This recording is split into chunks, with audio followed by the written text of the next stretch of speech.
दोस्तों पैसा प्यार की तरह होता है, जितना जकड़ कर रखोगे उतना ही वो मुरझा जाएगा, पर जितना उसे सही तरफ मोड़ोगे उतना ही वो सही तरीके से बढ़ेगा।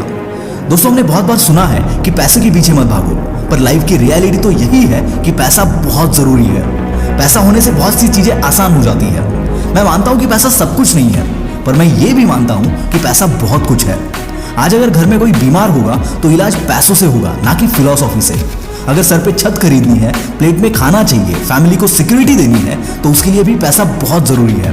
पर पैसा मिल जाने के बाद आप उसके साथ क्या करते हैं वो और भी ज्यादा इंपॉर्टेंट है। मनी मैनेजमेंट एक ऐसी स्किल है जो ना आने पर अच्छे अच्छों के रास्ते लग जाते हैं। लोग दो टाइप के माइंडसेट के होते हैं। एक होते हैं फिक्स्ड माइंडसेट वाले लोग और दूसरे होते हैं ग्रोथ माइंडसेट वाले लोग। फिक्स माइंडसेट वाले लोग वो है जिन्हें जो आता है, जो समझता है, उस पर वो अटके रहते हैं। जैसे चल रहा है उसमें वो सेटिस्फाइड रहते हैं, जो कुछ नया करने से डरते हैं। और दूसरी तरफ है ग्रोथ माइंडसेट के लोग, जो नई चीजें सीखने से डरते नहीं, जो कैलकुलेटेड रिस्क ले सकते हैं और जो अपनी स्किल सेट को इंप्रूव करते रहते हैं। ये दूसरी कैटेगरी के लोग जिंदगी में कुछ अलग कर पाते हैं और आगे बढ़ पाते हैं। याद रखना दोस्तों, पैसों के लिए काम करना जरूरत है, पर पैसों को खुद के लिए काम करवाना एक टैलेंट है। और यह तब होगा जब आप पैसों को सही तरीके से समझ पाओगे, फिर ही आप उसे सही जगह पर इन्वेस्ट कर पाओगे। दोस्तों पैसे बढ़ाने के कुछ रूल्स हैं। मैं आपसे आज ऐसे ही कुछ रूल्स शेयर करने वाला हूं जो मैं खुद भी फॉलो करता हूं। रूल नंबर 1, आमदनी 98, खर्चा रुपया। ये एक बेसिक रूल है, पर फिर भी कई लोग इसे फॉलो नहीं कर पाते। इसका सिंपल मतलब यह है कि जितनी आपकी इनकम है उससे ज्यादा खर्चा मत करो, उधारी ले डूबेगी। जितने पैसे हैं उससे ज्यादा अमीर दिखने की कोशिश भी ले डूबेगी। हमेशा अपने इनकम से नीचे के स्टैंडर्ड पे जीना चाहिए, तभी बचत होगी। दोस्तों सेविंग करने की भी एक ट्रिक है। खर्चा करने के बाद बची हुई इनकम को सेव करने की जगह पहले एक फिक्स्ड अमाउंट डिसाइड करके सेविंग में डालो, फिर बची हुई इनकम में से खर्चा करो। रूल नंबर 2, जितना सीखोगे उतना कमाओगे। मार्केट नहीं समझता, बैंकिंग नहीं समझती कहोगे तो अपना पैसा कभी भी ग्रो नहीं कर पाओगे। बेसिक फाइनेंशियल नॉलेज हर किसी को होनी चाहिए, और ये कोई रॉकेट साइंस नहीं है। पहले बैंक में आरडी, एफडी से सीखना शुरू करो, फिर अपना पोर्टफोलियो डाइवर्स करो। छोटे छोटे अमाउंट से दूसरे टाइप्स ऑफ इन्वेस्टमेंट जैसे कि एसआईपी, म्यूचुअल फंड्स और डिजिटल गोल्ड में डील करो। अपने आप एक्सपीरियंस से सीख जाओगे। ये अमेजॉन, फ्लिपकार्ट से कपड़े खरीदने जितना आसान है। Rule number 3, always be in control of your money.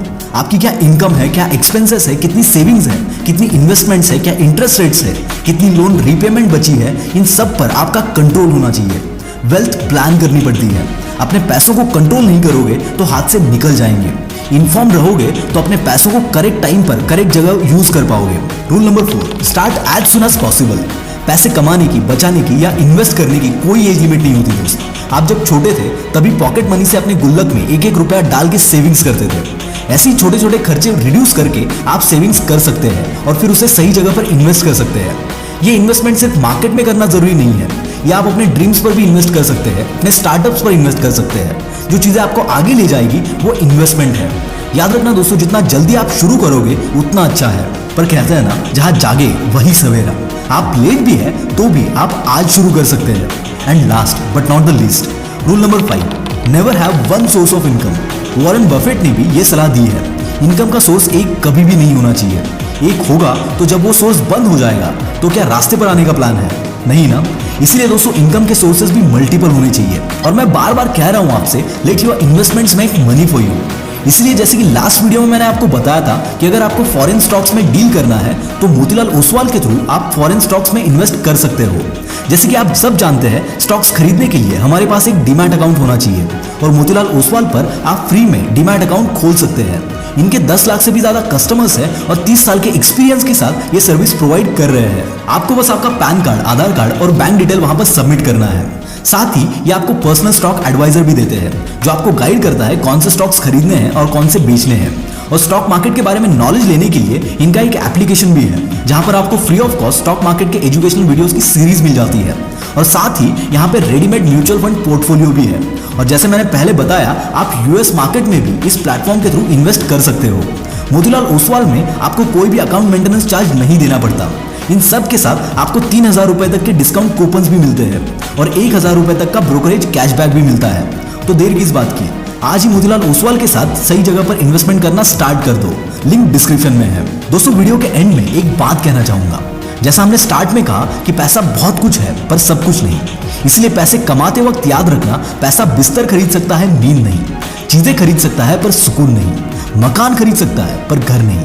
और पैसे महंगी गाड़ी खरीद सकता है पर वक्त नहीं।